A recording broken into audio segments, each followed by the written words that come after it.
Bonjour y'all, my name is Brita, and today on Witches Unite, I am going to talk about two things in Harry Potter Wizards Unite. One, what is going on with the March calendar, which we don't have yet, and two, the details of a brief 24-hour event to celebrate International Women's Day. First up, y'all probably noticed that this is not my usual background. I don't have any fancy lighting. Yeah, Dan had a emergency work trip, so I tagged along for fun, and I'm filming in a hotel room. So it's kind of nice to leave my county for the first time in months. Anyway, let's talk about the March calendar. You guys have been asking about this, and on my live stream yesterday, I told you that I didn't have anything to say, and that was true, and to an extent that is still true. But Lola posted on the Wizards Unite community forum to kind of explain why the March calendar isn't out yet. And the short answer is that the team is working on the next release, the 2.17 release. This is going to have a ton of bug fixes, things that players have been asking for, honestly, for months. So this is a really important update, a really important release, and understandably, the development team, they want to get it right. So they've been prioritizing that to have a clean release over the events, because trying to do both at the same time, I guess maybe is a little bit of a challenge. So I'm not going to read the entire thing, but here are a few highlights from the notes. This update will include fixes for major bugs currently impacting players, including the issues preventing the in-game SOS report from appearing, purchasing issues that have impacted some players on iOS, and errors with Adventure Sync impacting players on Android. While we don't have an exact timeline for 2.17, we want to assure you that the team is working hard to get this release out the door. We have decided to give the 2.17 release our full attention, and therefore our planned schedule for March in-game events will be getting shifted. We will share an updated calendar of the March events when we have a clear view on what that will look like. So if you want the March calendar as soon as possible, subscribe to my channel, because as soon as I get the March calendar and I have permission to share the March calendar, I will have a new video up. Of course, now you guys understand why we have the Spotlight emergency event going on this weekend, the March Spotlight event. It's an easy event that they were able to program pretty quickly, which I'm having a blast playing it. Especially because I'm getting to play in an urban area right now instead of in a rural area. Our hotel room is within range of 3 inns. It's amazing. But then we will also have another Spotlight event, an International Women's Day event.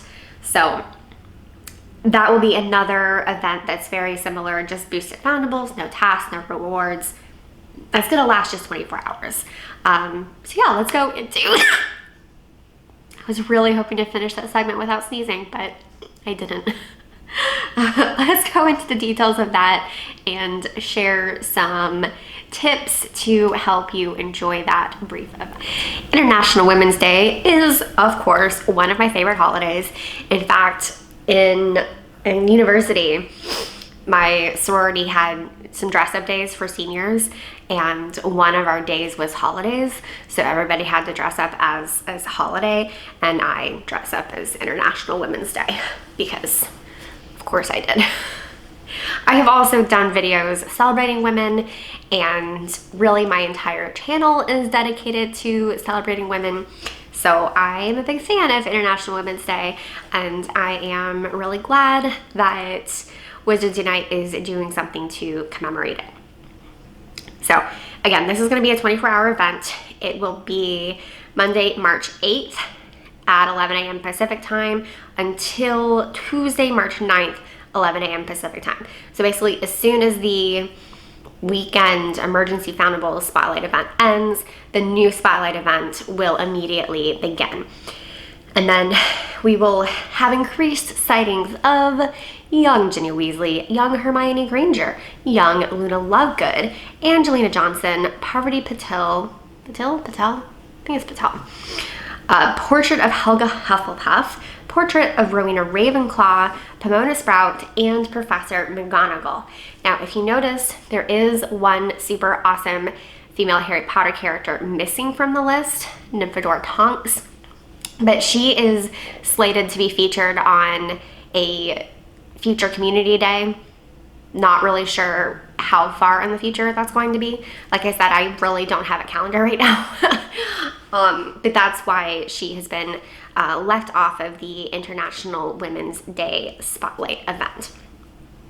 So Professor McGonagall, of course, is currently boosted with the emergency foundables. So that'll be a really nice opportunity to get even more of her. And that might be something that you want to keep in mind while continuing to play this weekend. Like, don't use your trace term on her because you're going to have more opportunities to get her. I think that, yeah, that's the only one that's an emergency foundable. But similar to any event with boosted foundables, you're going to want to look at the pages that include all of these foundables and see which pages are gold. So if you have a gold page and you get to place one of them multiple times, then you will get more family XP, and then you get to level up your registry, and you can potentially collect items from treasure trunks.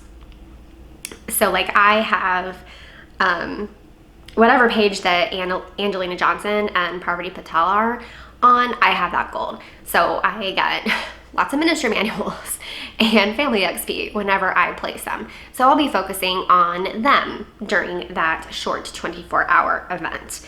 And another possibility, similar to my suggestions for the emergency spotlight event, if you haven't prestiged something but you're close to prestiging something, maybe you will do wizarding challenges with the correct family runestone so that you can prestige that page and then really benefit from these boosted foundables.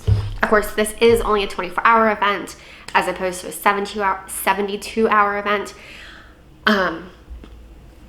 So you were not going to have as much time to play, and if you're working on the current event, it's going to be hard to prepare for the next event. But again, what I'm enjoying about this is we're having casual events that you can play as much or as little as you want. You can set your own goals in the game and pursue those. So I'm having a lot of fun, and I'm looking forward to having another spotlight event. That is about all that I have for y'all today. As always, thank y'all so much for watching. I know that this was another short video, and this information is probably not what you wanted to hear, but I am glad that, you know, the Wizards Unite team is really focused on getting this new update and getting it right. And honestly, I've had event fatigue. So getting to have some casual events where I just get to play without the stress of doing tasks, I like it. I do want to know what y'all think. Are you enjoying this? Are you having fun with the spotlight events? Would you like to see maybe a couple of weeks of spotlight events and not brilliant events or community days? Because at this point, I have no idea what's going to happen in March. Yeah. I am really tired after spending part of the day on the road and packing frantically this morning and all of that to come out here for the emergency trip. But it is really nice getting to be somewhere other than my house and my backyard and my neighborhood. Once again, thank y'all so much for watching. Until next time, WUtubers.